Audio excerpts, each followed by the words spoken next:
ba, con gái và cuộc sống tiện ích.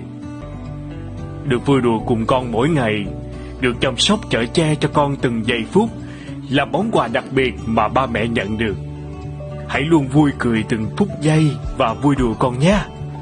Ba mẹ sẽ mang đến cho con những điều tiện ích nhất, với căn nhà sạch sẽ, không còn lông thú cưng và bụi mịn bủa vây con và gia đình mình.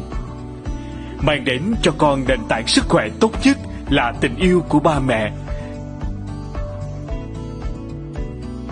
Điện máy Trường Phát, chu đáo tận tâm, nâng tầm chất lượng.